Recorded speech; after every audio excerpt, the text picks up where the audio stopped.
আমি আজকে বক্তব্য রাখব মাওলায়ে কায়নাত শেরে খোদা কারামাল্লাহ ওজহুল কারিমের জীবনীতে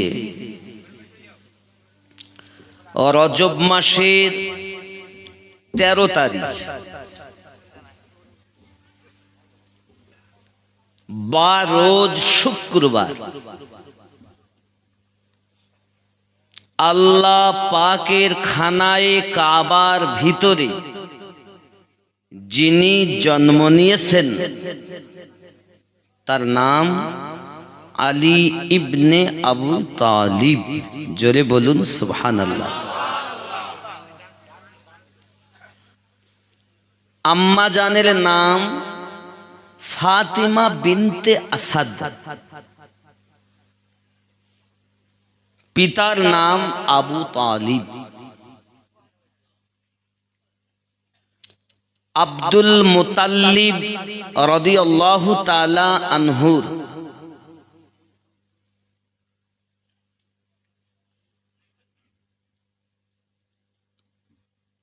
দুই বেটা,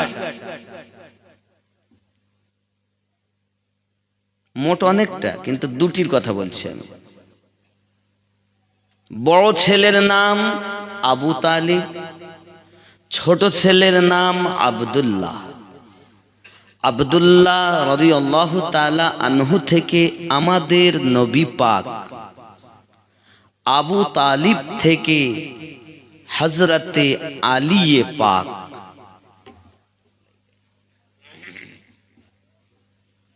প্যারা রসুলের আপন বড় চাচার সন্তান হযরত আলী।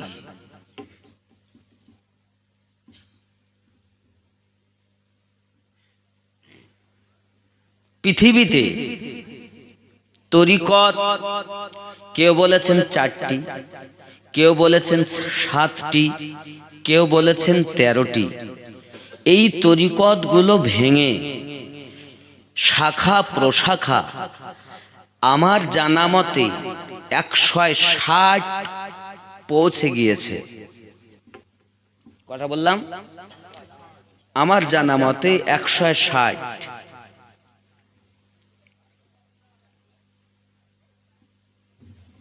প্রত্যেকটি তরিকতের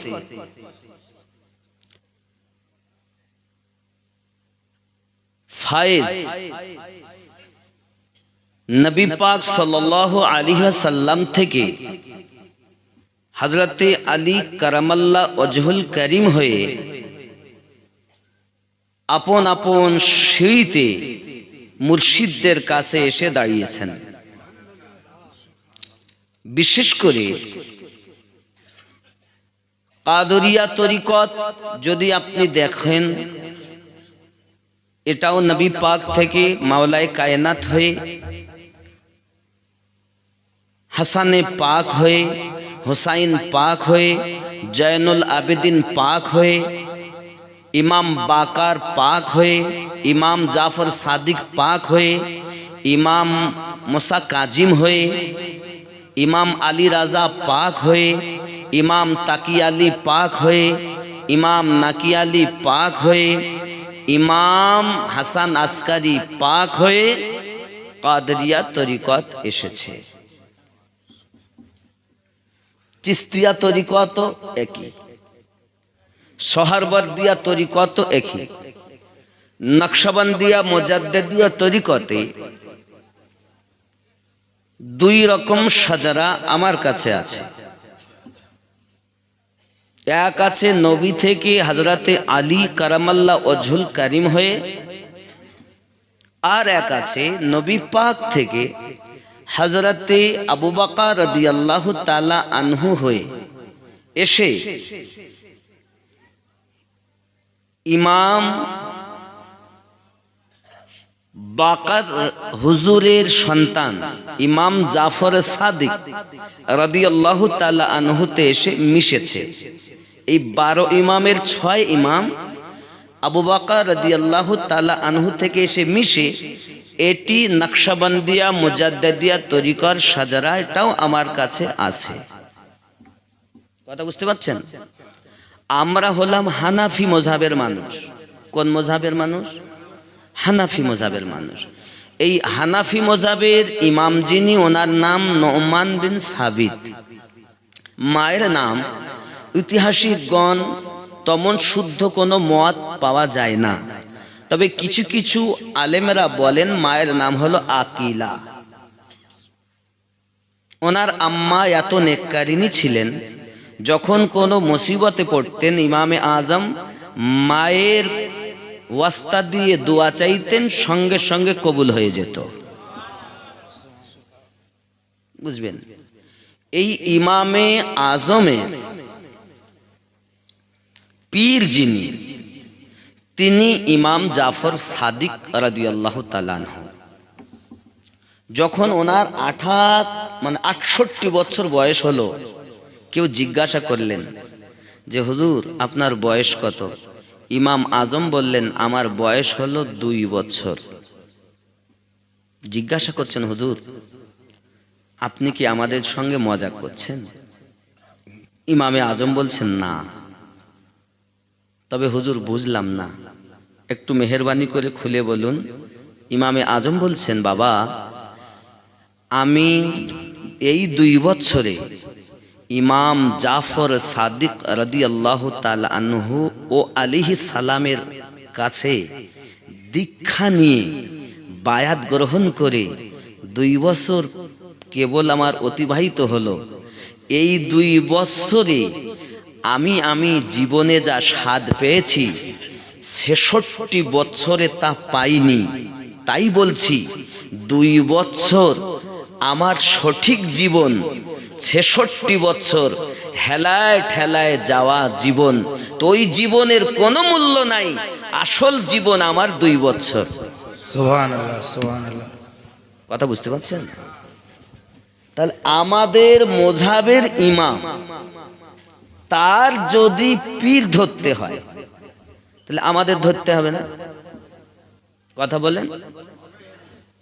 যদি বলেন হুজুর পীর ধরা কি কোরআন শরীফে আছে? অবশ্যই আছে। কোরআন শরীফে সূরা আল কাহফের 17 নম্বর আয়াতে আল্লাহ পাক স্পষ্ট করেছেন। তার বাংলাটা আগে বলি, আরবিটা পরে বলছি। কি?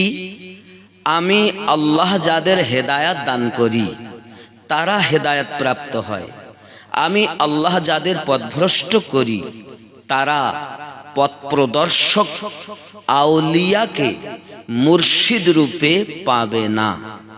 আরবিটা এই রূপ, মান ইয়াহদিল্লাহু ফাহুয়াল মুহতাদি ওয়া মান ইউদ্লিল ফালান তাজিদা লাহু ওয়ালিয়াম মুরশিদা। আমি আল্লাহ যাকে হেদায়েত দেই না, পথ প্রদর্শক হিসাবে আউলিয়াকে মুর্শিদ রূপে পাবে না। বোঝা গেল কোরআন থেকে যারা মুর্শিদ পেল তারাই একমাত্র হেদায়াত পেয়ে গেল। যারা মুর্শিদ পায়নি বুঝে নিতে হবে আল্লাহ পাক তাদের নসিবে হেদায়াত লিখিনি। এটা তো আমাদের নসিব ভালো যে আমরা মুর্শিদ পেয়েছি। জোরে বলুন। আসুন, এই ওলি কোথা থেকে এলো একটু জানার দরকার। আল্লাহ পাক রব্বুল ইজ্জাত পবিত্র কোরআন মাজিদ সূরা আল মাঈদা আয়াত নাম্বার 67 আল্লাহ পাক বলেন, বিসমিল্লাহির রহমানির রহিম, ইয়া আইয়ুহার রাসূল বাল্লিগ মা উনজিলা ইলাইকা মির রাব্বিক ওয়া ইন লাম তাফআল ফামা বালাগতা রিসালাতাহু আল্লাহু ইয়াসিমুকা মিনান নাস ইন্নাল্লাহা লা ইয়াহদিল কওমাল কাফিরিন। आए रसूल पहुंचा दो जो कुछ उतरा तुम्हें तुम्हारे रब की तरफ से। आए रसूल আপনি পৌঁছিয়ে দিন যাহা কিছু আপনার উপরে অবতীর্ণ হয়েছে আপনার রবের তরফ থেকে। और ऐसा ना हो तो तुमने उसका कोई पैगाम ना पहुंचाया আর আপনি যদি এরকম না করেন পৌঁছে যদি না দেন আল্লাহর কোন पैगाम আপনি পৌঁছালেন না এই আয়াতটি কোরআন মাজিদের সর্বপ্রথম আয়াত অবতীর্ণ সূরা আলাক 5টি আয়াত অবতীর্ণ হয়েছে কোরআন মাজিদের শেষ আয়াত অবতীর্ণ আকমালতু লাকুম দীনাকুম এই আয়াত শেষ আয়াত অবতীর্ণ হওয়ার আগের আয়াত যে আয়াতটি সূরা আল মাইদার 167 নম্বর আয়াত বুঝতে পারছেন না বেলেনে ঢুকছে তো ইয়ং ছেলে এখন 3 মাসে মুফতি হয়ে গেছে না মোবাইল দেখে ভালো করে বুঝে নাও এই 3 মাসে মুফতি হয়েছে এখন আলেম ওলামা ইমামদের কোনো দামই দেয় না বলে আমরা এখন সহি হাদিস মানি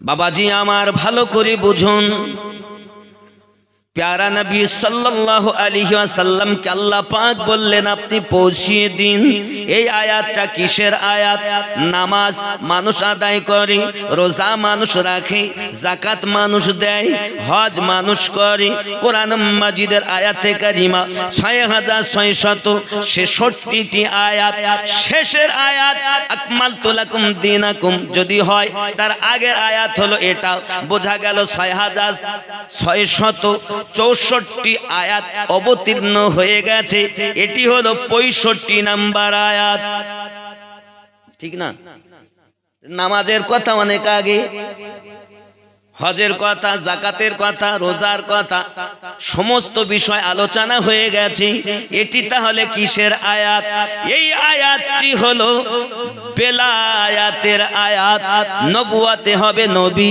বেলায়াতে হবে ওলি নবুয়াতে হবে নবী বেলায়াতে হবে ওলি আল্লাহ পাক বলে আয় আমার নবী আপনি যদি এটাকে না পৌঁছে দেন আপনি কিছু পৌঁছাননি আর আপনি পৌঁছানোর পরে মানুষ আপনার দুশমনি করবে মানুষ আপনার হিংসা করবে সেই মানুষ থেকে আল্লাহ আপনি আপনাকে হেফাজত করব কে বলেছেন আল্লাহ বলেছেন হে বাবাজি আমার কারণ আল্লাহ পাক বলেন আল্লাহ পাক কাফেরদেরকে কখনো রাস্তা দেখান না ও আমার জওয়ান যুবকেরা এই আয়াত অবতীর্ণ হলো কোথায় আয়াত অবতীর্ণ হয়েছে আমার আপনার নবী শানে নুজুল শুনুন প্যারা নবী সাল্লাল্লাহু আলাইহি ওয়াসাল্লাম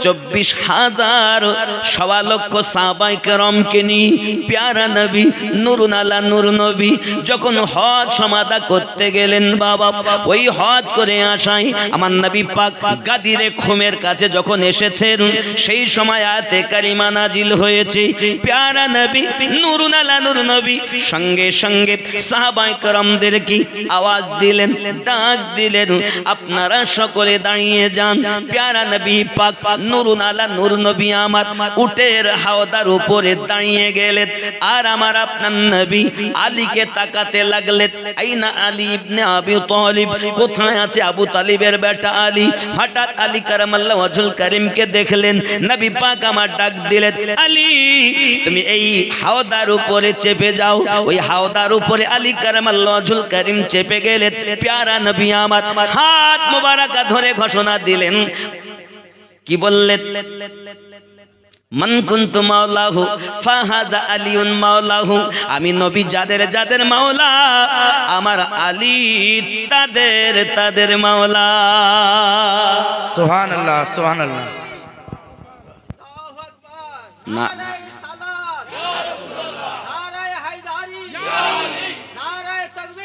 আল্লাহ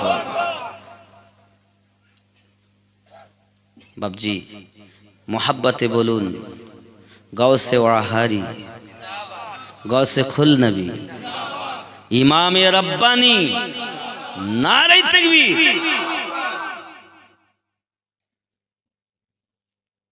ইমামে রব্বানির তাকবীর কেন দিচ্ছি যখন ইসলাম ধ্বংস হয়ে যাচ্ছে ইমামে রব্বানি আর যখন ঈমান ধ্বংস হয়ে যাচ্ছে তখন সওদাগরানের আহমদ রাজা আহলে সুন্নাত জোরে বলুন সুবহানাল্লাহ। সুবহানাল্লাহ সুবহানাল্লাহ। তো মাসলাকে আলা হযরত যেমন আমরা দেই, তেমন আমরা ইমামে রব্বানিরও তাকবীর দেই। ইমামে রব্বানির দয়াতে কলেমা সম্পূর্ণ পেয়েছেন। নইলে বাদশাহ আকবর তো বলেছিল লা ইলাহা ইল্লাল্লাহ আকবর খলিফাতুল্লাহ। জোরে বলুন নাউজুবিল্লাহ। ঠিক কি না? তাহলে একজনের দ্বারাতে কলেমা সম্পূর্ণ, আর একজনের দয়াতে ঈমান পরিপূর্ণ। রাগ হচ্ছে? এই আয়াত কি ভুল বললাম? এই খোকা দেখ, মোবাইলে দেখ, তাড়াতাড়ি দেখ, দেখ না সূরা আল মাইদা 67 নম্বর আয়াত দেখ, খুলে দেখ, তাড়াতাড়ি দেখ। যদি না থাকে আমাকে ধর, আমি চলে যাওয়ার পর যেন বলিস নি। খোল খোল, তাড়াতাড়ি খোল। সূরা আল মাইদা 67 নম্বর আয়াত। যদি না থাকে তো ধর, আর যদি থাকে তো জলদি করে আলির দামান ধর, তাহলে নাজাত পাবি। 67, তাড়াতাড়ি দেখো, পেয়েছো? না পাও পরে খুঁজে লিখে রাখো, লিখে রাখো। মোহাব্বতে দরুদ আল্লাহুম্মা। হযরত আলী কারামাল্লাহু ওয়াজহুল কারীম সম্পর্কে নবী পাক বললেন, আমি যাদের যাদের মাওলা, আমার আলী তাদের তাদের মাওলা। আমি নবী যাদের যাদের সাহায্যকারী, আমার আলী তাদের তাদের সাহায্যকারী। আমি নবী যাদের যাদের বন্ধু, আমার আলী তাদের তাদের বন্ধু। আব্বাজি আমার সোনা মানিক, এখন পৃথিবীতে ইসলাম ধর্ম দুই ধারাতে চলতেছে। আব্বা, ইসলামের সঠিক ইতিহাস আপনি জানুন, কারণ আপনার কবরে মোল্লা যাবে না, আপনার কবরে রাসূলুল্লাহ আসবেন। নাকি? আপনার আমার কবরে কোন মোল্লা আসবে না, আমাদের কবরে রাসূলুল্লাহ আগমন করবেন। জওয়ান যুবক পরিষ্কার ভাবে বুঝুন, প্যারা নবী নূরুন আলা নূর নবী জানিয়েছেন ইসলামের ধারা দুই ভাবে চলতেছে। এক হলো আমার নবী পাকের কলিজার টুকরা মা খাতুনে জান্নাত রাদিয়াল্লাহু তাআলা আনহার কলিজার টুকরা ইমাম হাসানে পাক, ওনার থেকে আওলাদ আসতে আসতে হাসানে মুসান্না থেকে ইসলাম ধর্ম, আবার খাতুনে জান্নাতের কলিজার টুকরা ইমাম হোসেন পাক থেকে হযরতে জয়নুল আবেদিন, ওখান থেকে ইসলাম ধর্ম। এই দুটি ধারায় ইসলাম কিয়ামত অবধি চলবে। আর হাসর মাঠে নবী শাফায়াত করে নেবেন, মাওলায়ে কায়নাত জান্নাতের টিকিট বন্টন করবেন, আর জান্নাতের ভিতরে সকল যুবকদের সরদার হাসান হোসাইন হবে। সুবহানাল্লাহ সুবহানাল্লাহ। इस्लाम तेरी बाप की दी हुई दीन नहीं है, ये मेरे रब की दी हुई है। और प्रचार করেছেন যিনি, তিনি আমাদের নবী। বুঝতে পারছেন আব্বাজি আমার? প্যারা নবী সাল্লাল্লাহু আলাইহি ওয়াসাল্লামের যখন 30 বছরের ছোট হযরত আলী, বাপের নাম আবু তালিব, মায়ের নাম ফাতেমা বিনতে আসাদ। এখন খেয়াল করুন বাবা, হযরত আলী কারামাল্লাহু ওয়াজহুল কারীম যখন তার মায়ের পেটে ছিলেন, এমনি সময় তিনি বলতেছেন আন্নাহু কানা ইয়াতাআররাদু ফি বাতনি উম্মিহি ফায়ামনাউহা মিনাস সুজুদিল সালামি ইদা আরাদাত যালিক। কি বলছে দেখুন, হযরত আলী কারামাল্লাহু ওয়াজহুল কারীম যখন মায়ের পেটে, ওনার মা কোন মূর্তির সম্মুখে যদি মাথা নত করতে যেতেন, সঙ্গে সঙ্গে আলী তার মায়ের পেটে টেনে ধরতেন। মা জননী কখনো কোনো মূর্তির দিকে মাথা নত করতে পারেননি। সুবহানাল্লাহ সুবহানাল্লাহ।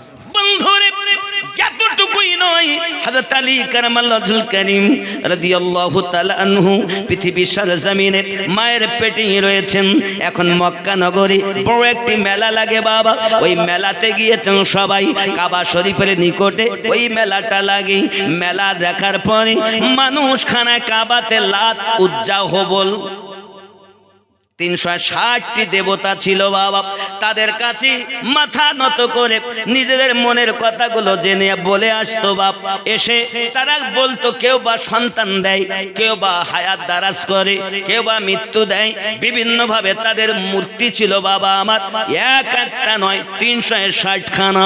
আব্বা আমার সোনা মানিকেরা, হঠাৎ করে যখন ফাতেমা বিনতে আসাদ রাদিয়াল্লাহু তাআলা আনহু তার আপনার কিনা খানা কাবার নিকটে গেছেন, মাথাটা নত করতে গেছেন, মাওলায়ে কায়নাত মায়ের নাড়ি টেনে ধরেছে। সুবহানাল্লাহ, সুবহান। মা মাথা নত করতে পারলেন না, পেটের ব্যথা হলো যখন চুপ করে বসে গিয়েছেন। আবু তালিব জিজ্ঞাসা করছেন, বিবি কি খবর, কি হয়েছে তোমার? আমার মনে হয় ডেলিভারি কেস, আমার সন্তান প্রসব হবে, আমার যেন তেমন মনে হয়। ওগো বিবি, এই ফাঁকা ময়দান কোথায় তোমাকে নিয়ে যাব? এমন নিরালা জায়গা তো নাই, চলো না বিবি যাই। এখন কাবার দিকে এগিয়ে যাচ্ছেন, হঠাৎ আওয়াজ ভেসে আসতেছে, আয় আবু তালিব, ও ফাতিমা বিনতে আসাদ, তোমরা খানায় কাবার ভিতরে ঢুকে যাও। কারণ ভিতর বাইরে থেকে তালা লাগানো। হঠাৎ আল্লাহর কুদরত ইলহাম হচ্ছে বাবা, আওয়াজ হচ্ছে বাবা। আবু তালিব শুনতে পাচ্ছেন, ওই আওয়াজে স্পষ্ট বোঝা যায় খানা কাবার ভিতরে ঢুকে পড়ো। খানা কাবার দিকে আবু তালিব চাইয়া দেখেন, খানা কাবার দেওয়াল সরে গিয়েছে। সুবহানাল্লাহ। এখনো যদি আপনি এটাকে প্রমাণ করতে চান, হাত ধরে আপনাকে অনুরোধ করব বাবা, কারণ দালালি কথা সুন্নিরা বলে না, দলিলি কথা সুন্নিরা বলে। ওরে আমার জওয়ান যুবক, আপনি যদি মনে করেন আমি দেখব, প্রত্যেক বছর একবার করে খানায় কাবার গেলাপে তোলা হয়।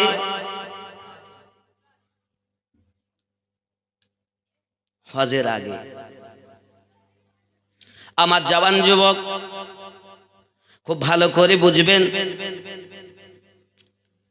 এখন খানায় কাবার গেলাপ যখন তোলা হয়, তখন আব্বা আমার দেখবেন আপনি ঠিক ওই খানায় কাবার অপোজিটে যেদিকে হাজরে আসওয়াদ আছে, তার অপোজিটে হে বাবাজি দেওয়ালটা এখনো চির খেয়ে আছে।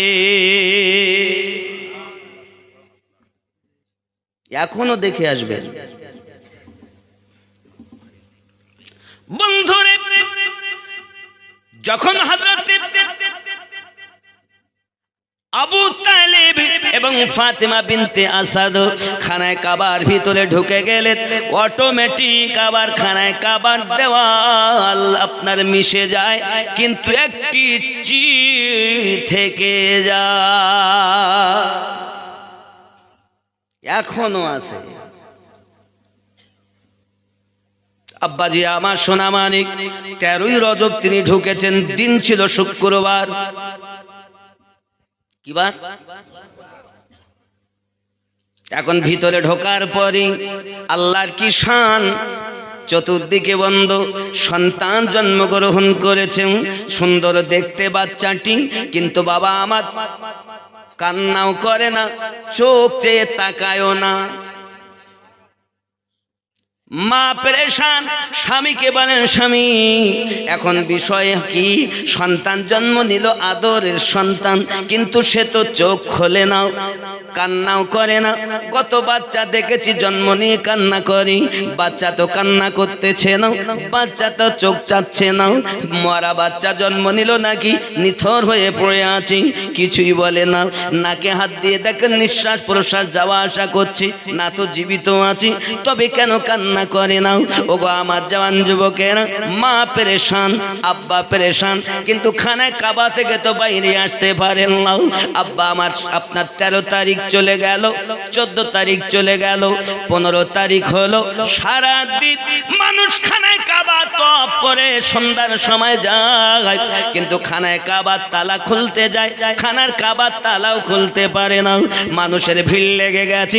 আবু জাহেলের কাছে খবর যায়, আবু সুফিয়ানের কাছে খবর যায়, কেন গো তালা খুলতে পারো না?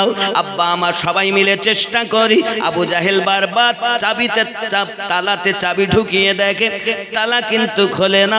এ বাবাজি 3 দিন মানুষের ভিড় লেগে আছে খানায় কাবার নিকটে। এমন করে 3 দিন যখন হয়ে গেল, মহান আল্লাহ পাক আল্লাহ তাআলা জিবরিল আমিনকে বলছেন, জিবরিল, ওগো আমার জিবরিল চলে যাও, আমার নবীকে আমার হাবিবকে যাইয়া বলে দিন আর গারে হীরার ভিতরে আমি আল্লাহর ইবাদত করতে হবে না। তার চাচাতো ভাই দুনিয়ায় ভূমিষ্ঠ হয়েছে, খানায় কাবার ভিতরে অবিলম্বে যেন আমার হাবিব ওখানে পৌঁছে যায়। সুবহানাল্লাহ সুবহানাল্লাহ। অবিলম্বে। আব্বাজি আমার সোনা মানিক হযরতে জিবরিল আলাইহিস সালাম এসে নবী পাকের কাছে খবর দিলেন, ইয়া রাসূলুল্লাহ, ইয়া হাবিবাল্লাহ, হুজুর আল্লাহ পাক পয়গাম পাঠিয়েছেন, আপনি জলদি করে খানায় কাবার নিকটে যান, কারণ আপনার চাচাতো ভাই ভূমিষ্ঠ হয়েছেন। আমার আপনার নবী, প্যারা নবী, নূরুন আলা নূর নবী গুটি গুটি কদম মোবারকায় যখন খানা কাবার নিকটে গিয়েছেন, আব্বা আমার সঙ্গে সঙ্গে আবু জাহেল সহ অনেক দল বলেছে, হাজির ও গো মুস্তাফা, তুমি আমাদের বড় আদরের পাত্র, ও গো মুস্তাফা, দেখো না আমরা খানায় কাবার তালা খুলতে পারি না, যে তালা সেই চাবি, একই চাবি ইতিপূর্বে প্রতিদিন খুলতাম, যখন ইচ্ছা তখন খুলতাম, এখন কিন্তু আর খোলে না। আমার আপনার নবী পাক বলেন, তাই নাকি গো, চলো না দেখি। প্যারা নবী চাবিখানা হাতে নিয়েছেন, কানায় কাবার তালার দিকে একবার নোরানি চোখ দিয়ে তাকিয়েছেন, চাবিও দিতে হলো না, তালা খুলে জমিনে অটোমেটিক পড়ে যায়। আমি বলতে চাই রে বন্ধু, তুমি মানুষ হইয়া নবীকে নিজেদের মতো মানুষ বলতেছ, কিন্তু খানায় কাবার তালা নবীকে চিনেছে। সুবহানাল্লাহ সুবহানাল্লাহ। তালা খুলে গেল। তালা যখন খুলে গেল সবাই আশ্চর্য হয়ে গেল, হরি চাবি দিয়ে খোলে না। আর মুস্তাফা যেই চোখে তাকিয়েছেন তালার দিকে নিকটে গিয়ে, আর সঙ্গে সঙ্গে তালা খুলে নিচে পড়ে গেল। হায় হায়, কেমন মানুষ! এমনিতে তো ওনার নাম তখন আল আমিন, সর্বশ্রেষ্ঠ বিশ্বাসী। জোরে বলো। এখনো নবুয়াত এলান হয়নি, এখনো লা ইলাহা ইল্লাল্লাহ কেউ পায়নি।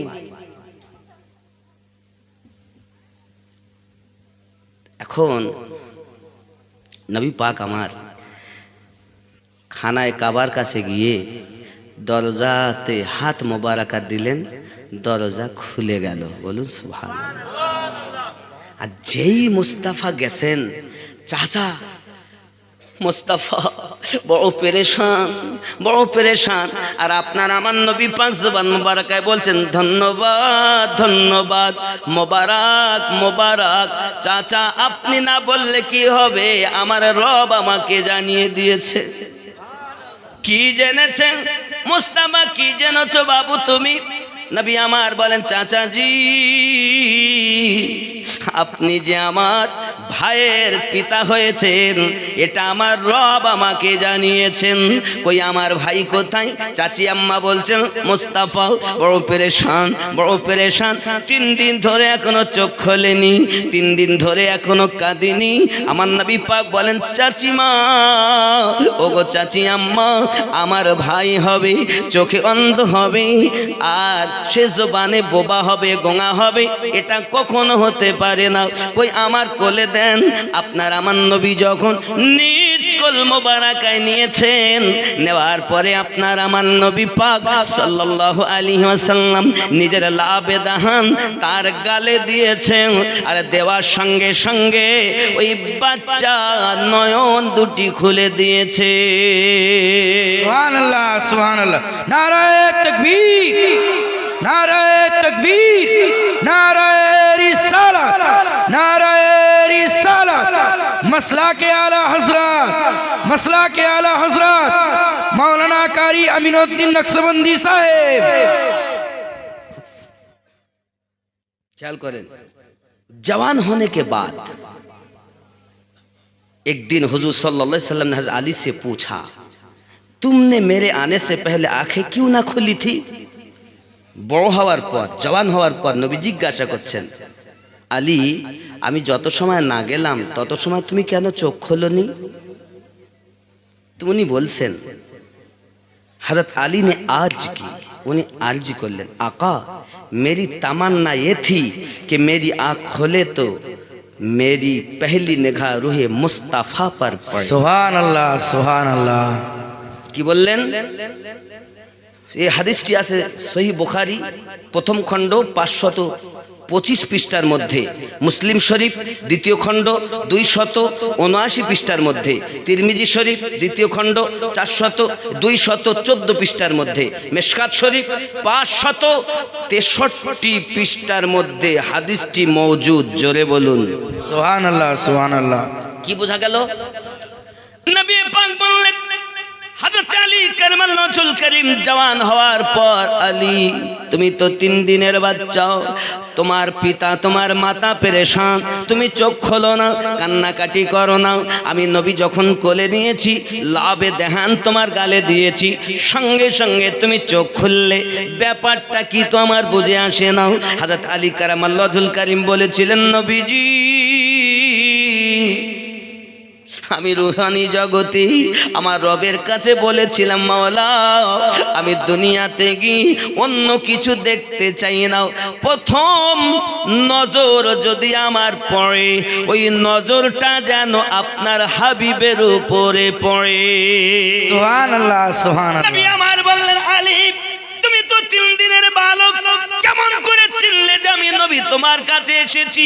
মাওলায়ে কায়নাত উত্তর দিচ্ছেন, নবীজি আপনি যখনই খানায় কাবার দরজাটা ঠেলে ভিতরে প্রবেশ করছেন, সঙ্গে সঙ্গে আমার নাকে নবুয়াতের সুঘ্রাণ পেয়েছি। सुभान अल्लाह, सुभान।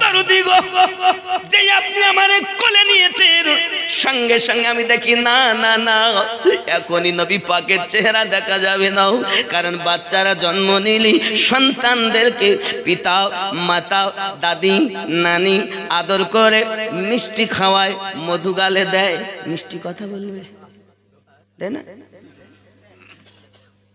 মিষ্টি মিষ্টি কথা বলে, মধু দে, মধু না থাকে যা আছে তাই দে, করে কি না? করে না? আর আমাদের কি গালে দিচ্ছে তা আল্লাহই জানে, সব ঝাল, বুঝতে পারলাম না। সেখানে আমার মনে হয় আমার মায়েদের পেটে যখন থেকে বাচ্চা যায়, বাপের বাড়ি আসে, আর আসার পরে তো ওই মোবাইল ছাড়া ওর কিছু চায় না, বসে মোবাইল, শুয়ে মোবাইল, খায় তা মোবাইল, সিরিয়াল, সিনেমা, এটা কি সেটা। এখন যেই বাচ্চা জন্ম নিয়েছে, 1.5 বছর 2 বছর বয়স হয়েছে, এখন বাচ্চার কিচ্ছু খাবে না, আগে মোবাইল দেখাইতে হবে, মোবাইল ওদিকে চলবে, ওদিকে ওর মা গালে ঠাসবে, ঠিক না? মোবাইল ছাড়া গালে। জননী আপনি তো ঠিকভাবে চলেননি, যার কারণে আপনার বাচ্চা মোবাইল ছাড়া আর কিছু বুঝিনি। আপনি তো তেলাওয়াতে কোরআন করতেন না, আপনি তো নামাজ পড়তেন না, আপনি শরিয়াতে মোতাহারার পাবন্দি করতেন না, আপনি তো ছিলেন নায়িকার মতো, আপনার সন্তান হয়েছে ভিলেনের মতো। এই ঠিক না ভুল? রাগ হচ্ছে? রাগ হয়েছে? কিছু করার নেই, দাওয়াত দিয়েছেন, শুনতে হবে। বন্ধুরে প্যারা নবী নূরুন আলা নূর নবী সাল্লাল্লাহু আলাইহি ওয়াসাল্লাম মাওলায়ে কায়নাতকে কাবার ভিতর থেকে বাইরে নিয়ে এলেন।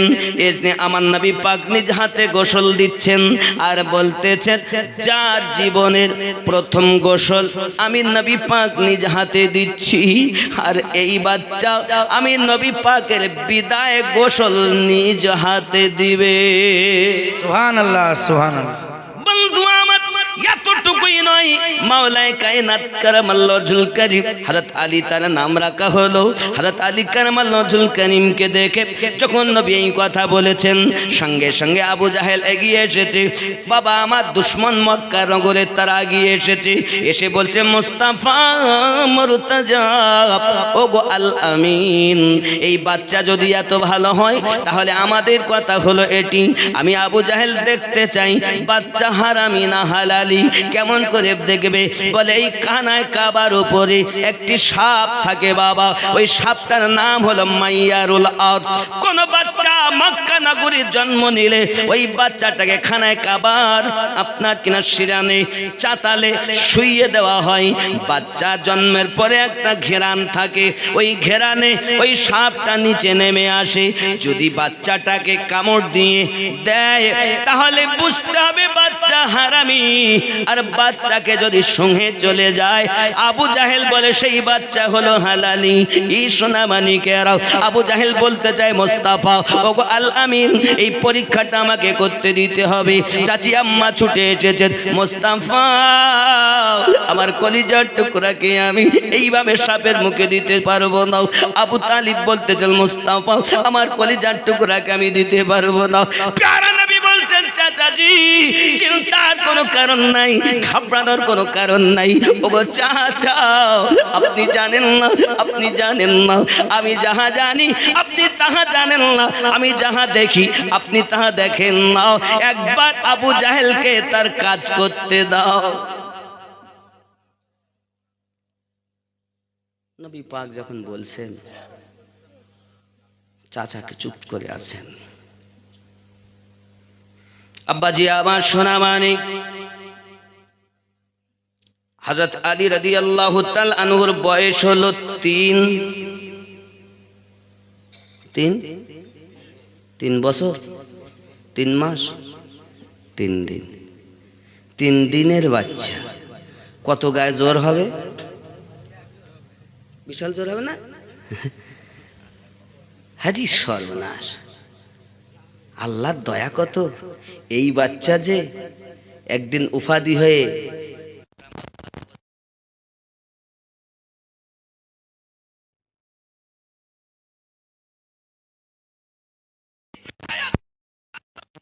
এটা তো বাপ মা জানে না।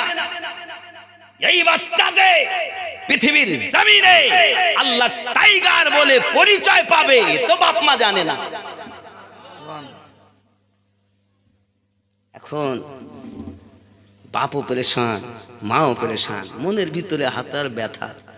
যেহেতু বিষাক্ত সাপ যদি কামড় দেয় তাহলে তো বাচ্চা চলে যাবে পারবে। আব্বা আমার কেউ রাজি হয় না, একমাত্র রাজি হয়েছিলেন যিনি, তিনি হযরত আবু তালিব। সুবহানাল্লাহ। বন্ধুরে পৃথিবীর সরজমিনে আবু তালিব আমার নবী পাকের দায়িত্ব নিয়ে আপনার ভরণ পোষণের দায়িত্ব নিয়ে চলছেন বাবা। এমনি করে যখন আমার নবী পাকের 40 বছর বয়স হলো, আল্লাহর এলানে আল্লাহ পাকের ঘোষণাকৃত তৌহিদের এলান আরম্ভ করে দিয়েছেন।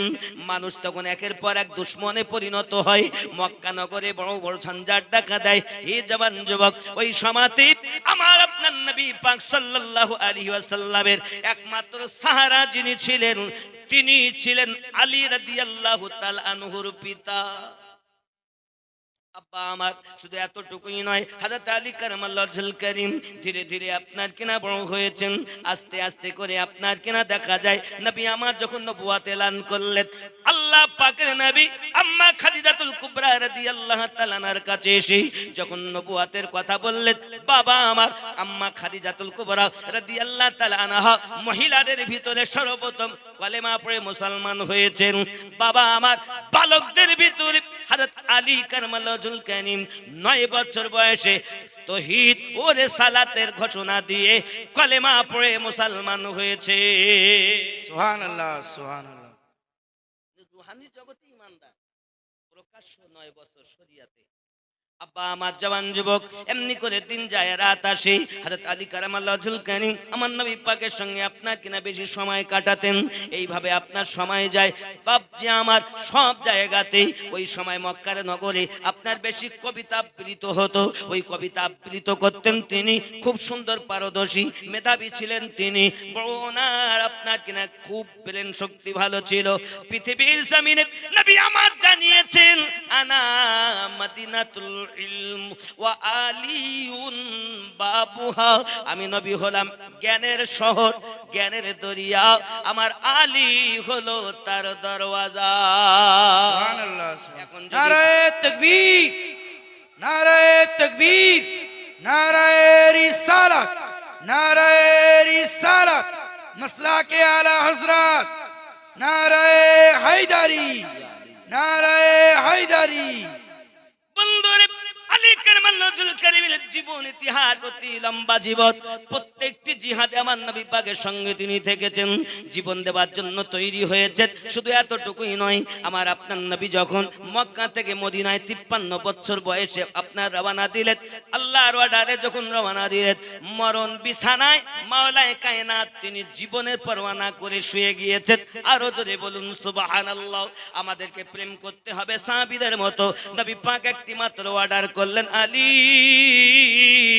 বিছানায় শুয়ে যাও, সকালবেলা উঠবে, অমুক অমুককে আমানত দেবে, তারপর মদিনাতে ফিরে আসবে। হযরত আলী কারামাল্লাহুল কারীম ওই বিছানাতে শুয়ে গেলেন।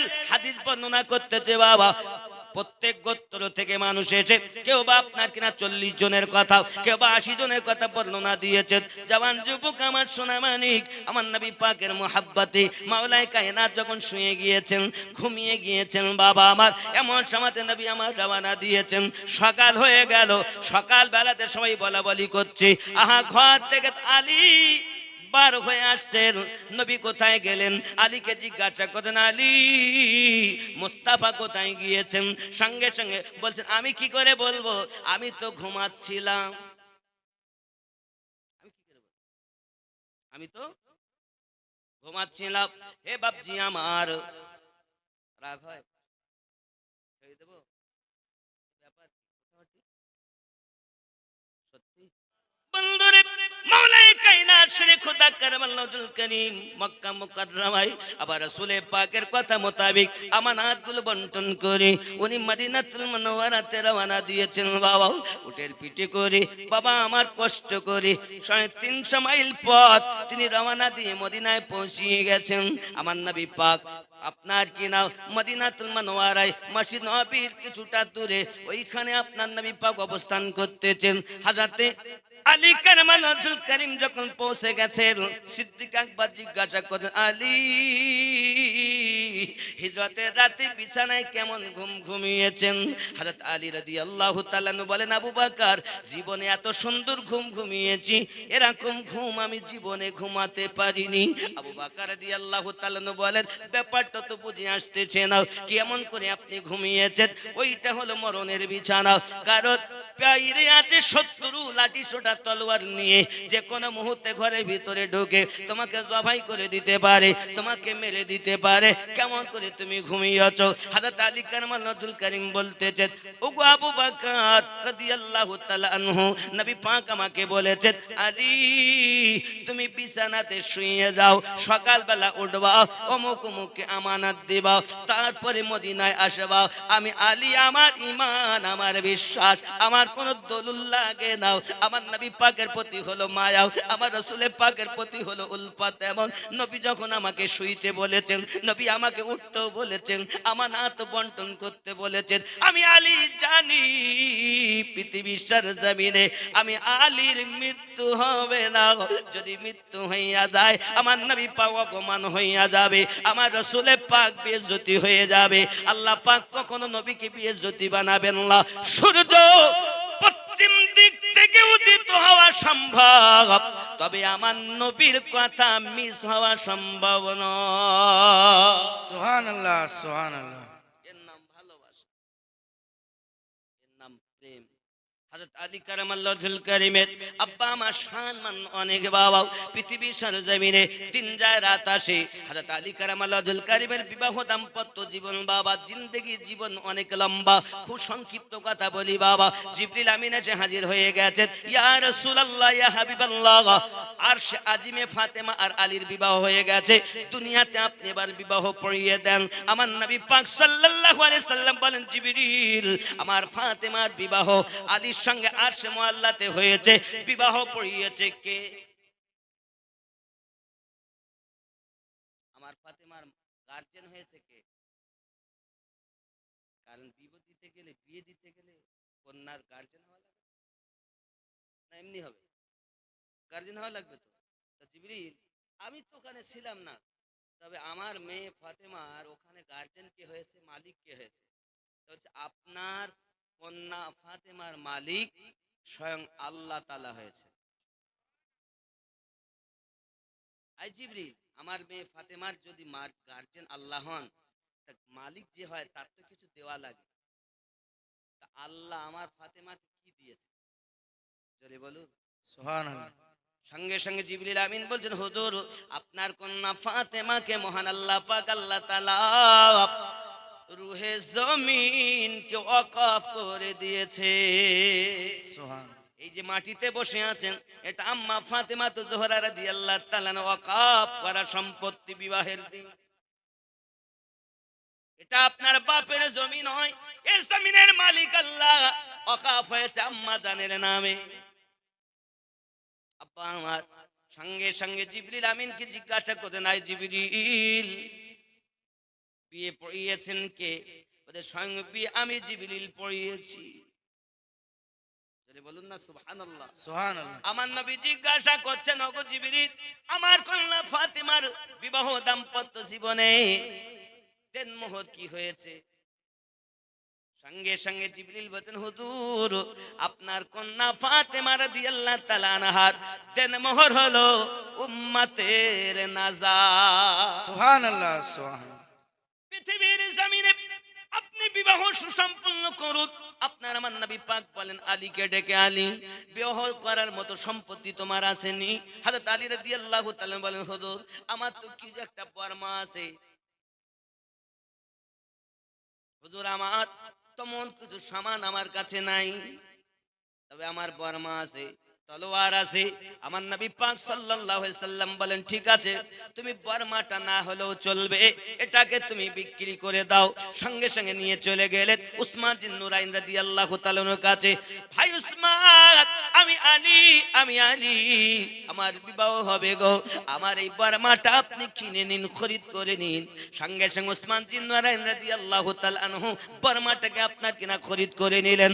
খরিদ করে নেওয়ার পরে আবার উপহার দিলেন, আলী, এই বর্মাটা আমার নিয়ে কোনো কাজ হবে না, যুদ্ধের সময় আপনার এটা প্রয়োজন গো আলী, এর জন্য আমি আমার পক্ষ থেকে আপনার জন্য তোফা দিয়ে দিলাম। সুবহানাল্লাহ। ইমান কত জোর! উসমান বিন নুরাইন রাদিয়াল্লাহু তাআলা আনহু আপনার কিনা দিয়ে দিয়েছেন গো সোনা মানিক আমার, উনি আপনার কিনা নিয়েছেন। আব্বা আমার চলে আসতেছেন আম্মা ফাতেমা তো জোহরা রাদিয়াল্লাহু তাআলার সঙ্গে মাওলা আলী কারমালাজুল কারীমের বিবাহ সুসম্পন্ন করা হয়েছে। আরো জোরে বলুন সুবহানাল্লাহ। সুবহানাল্লাহ। শুধু এতটুকুই নয় বাবা, বিবাহের পর আমার নবী পাক আলী কারমালাজুল কারীম ও কন্যা ফাতেমাকে মসজিদে রেখেছেন। দুইজনাই পাক, মসজিদও পাক। আব্বা আমার সোনা মানিক, এত বড় মার্তবা পৃথিবীতে আর কাউকে হয়নি। আব্বা আমার জওয়ান যুবক হযরতে আবু বকর রাদিয়াল্লাহু তাআলা আনহু বলেন, আয় আলী, আপনার যে মার্তবা, আপনার যে শান পৃথিবীর জমিনে এ বড় শান পৃথিবীতে দেওয়া হয়েছে, আমি দেখতেছি আপনার শান অনেক বেশি। কি কি ফজিলত? पहली फजीलत ये है कि आपने फातिमा तो जोहरा का निकाह उससे किया। প্রথম প্রকার হলো ফজিলত, ফাতেমাকে আপনি স্ত্রী রূপে পেয়েছেন। দুই নাম্বার, মসজিদ নববীতে স্থান পেয়েছেন।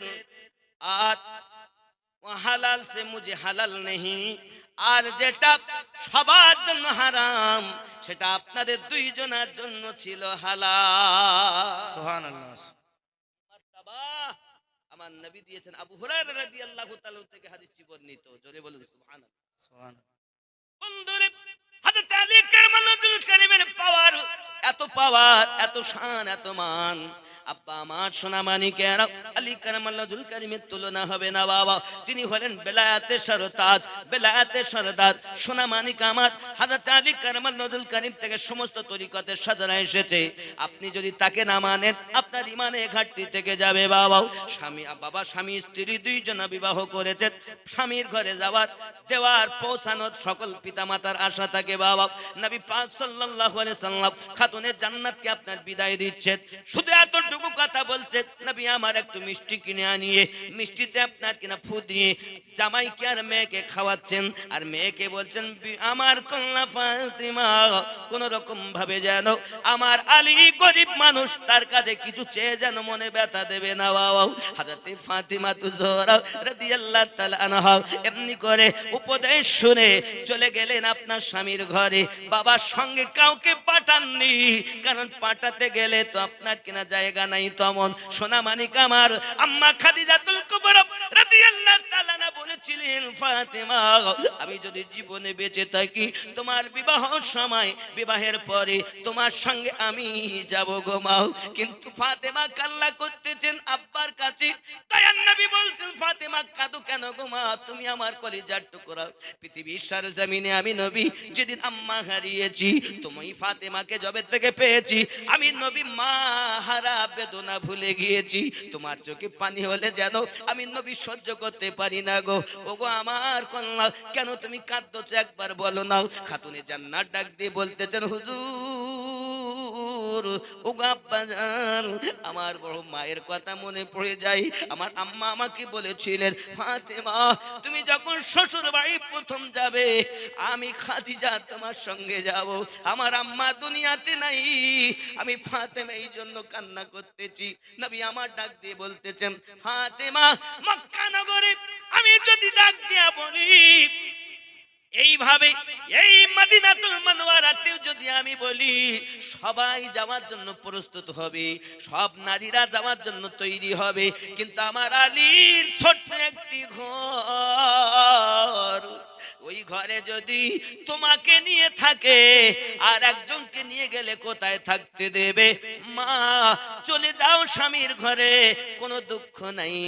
জেনে রাখবে, পৃথিবীতে যদি তোমার কষ্ট হয়, পৃথিবীতে যদি তোমার কষ্ট হয়, সহ্য করবে, স্বামীকে যেন ব্যথা দেবে না মা।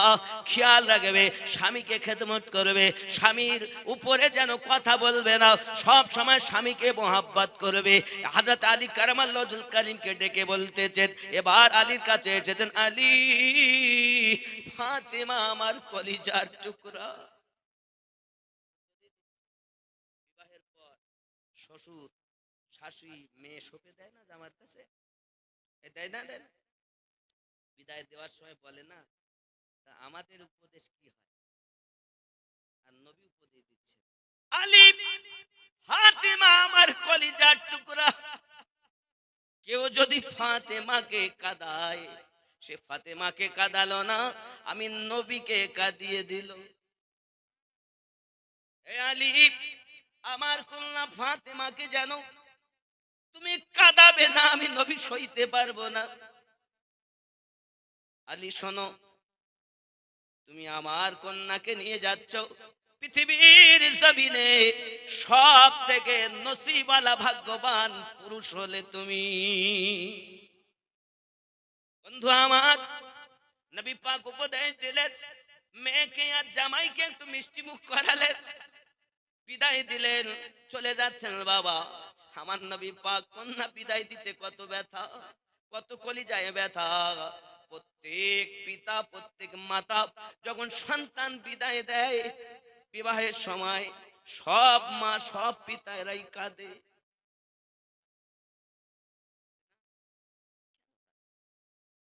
মায়ার দুনিয়া, এটা হলো আলামে নাসুত, আলামে খালক। বাবা এটা মায়ার দুনিয়া, এই আলামে খালকে মায়া, সন্তানের সঙ্গে মায়া, বিবির সঙ্গে মায়া, বাপ মায়ের সঙ্গে মায়া, বন্ধুর সঙ্গে মায়া। মায়ার দুনিয়াতে মায়া করি আমরা চলেছি। যুবকের খাতুনে জান্নাত রাদিয়াল্লাহু তাআলা আনহা স্বামীর ঘরে যখন গিয়েছেন, আমার আম্মা জানের একটু খেয়াল করুন, যখন স্বামীর ঘরে তিনি গিয়েছেন, যদি মাওলা কায়নাত পা লম্বা করতেন, ঘরের দেওয়ালের বাইরে একটা পা চলে যেতেন। উনি খুব লম্বা মানুষ ছিলেন না, তবে ঘরটা এত ছোট ছিল না। স্বামীর ঘরে গিয়েছেন, তেমন কিছু নাই রে বন্ধু, যা দিয়েছেন আপনার আব্বা জান তাই নিয়ে গিয়েছেন।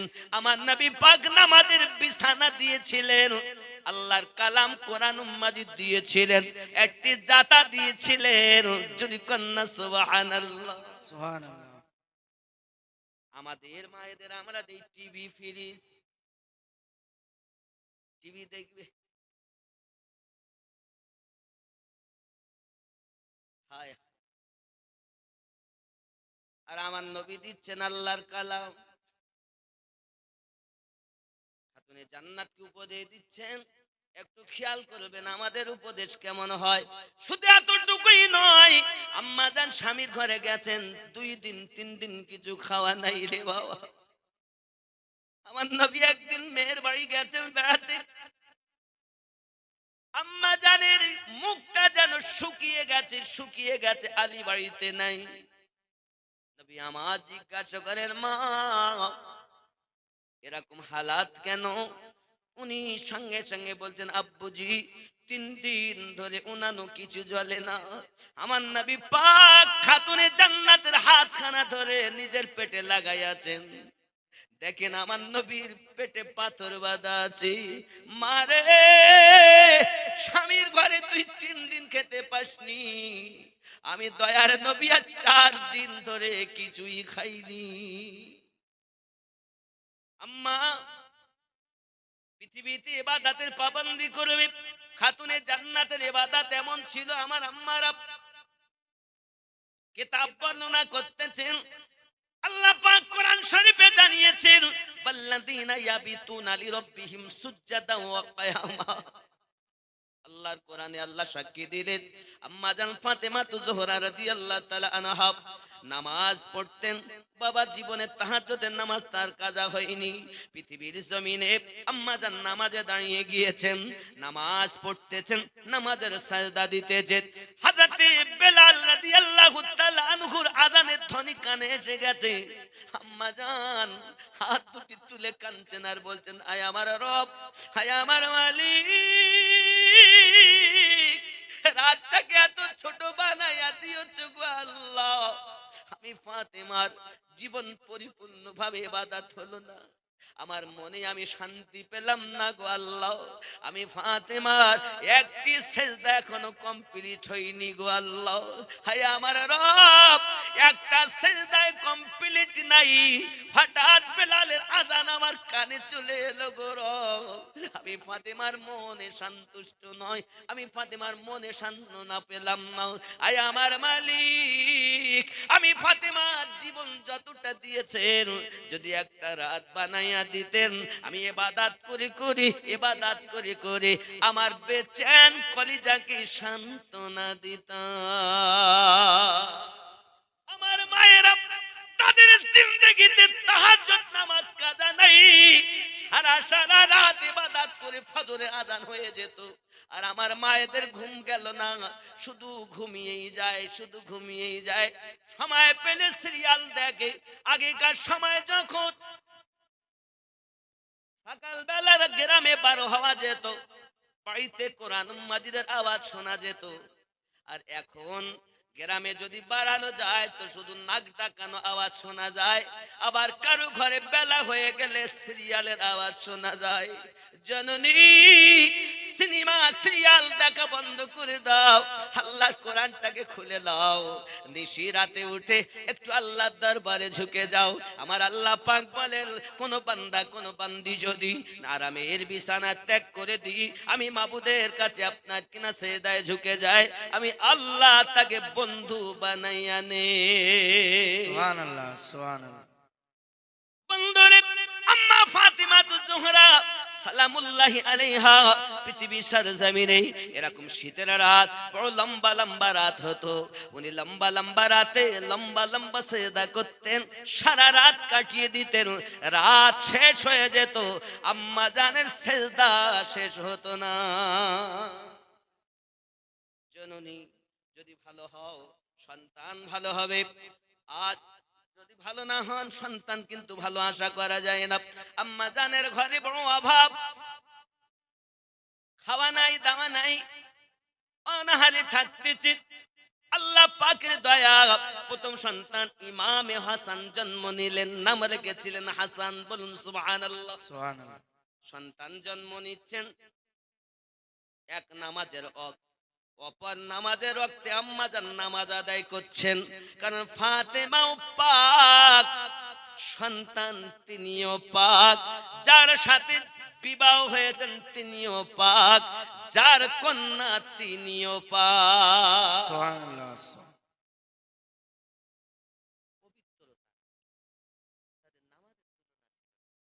আর আমাদের স্বামীর নামাজ এমন, রাতকে রাত আল্লাহর ইবাদত করতেন। ও আমার জননী, এক সময় আম্মাজান ফাতিমাতু জোহরা রাদিয়াল্লাহু তাআলা আনহার ঘরে খাবার নাই। মাওলায়ে কায়নাত কারামাল্লাহুল কারীম বিবির মুখে হাসি ফোটানোর জন্য সকালবেলা উঠে ফজরের নামাজের টাইমে ব্যাগখানা নিয়েছেন, মসজিদ নববীতে আপনার নামাজে ফজর আদায় করেছেন, এবার ঘুরে বেড়াচ্ছেন। কেউ যদি কাজে নেয়, কাজকর্ম করবেন আর খাবার কিনে এনে দিবেন, তা দিয়ে আপনার খাবার তৈরি হবে। সারা দিন ঘুরেছেন, কোনো কাজকর্ম তিনি পেলেন না। রাত হয়ে গেল, হে বাবাজি আমার সন্ধ্যা হয়ে গেল।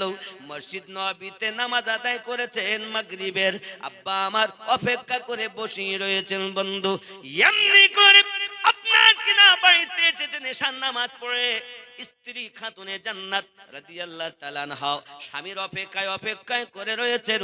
দরজার কাছে এসে সালাম দিচ্ছেন, আসসালামু আলাইকুম ইয়া আহলাল বাইত। উত্তর আসছে, ওয়ালাইকুম আসসালাম ওয়া রাহমাতুল্লাহ। দরজাটা খুলে গেল, ব্যাগটা খালি।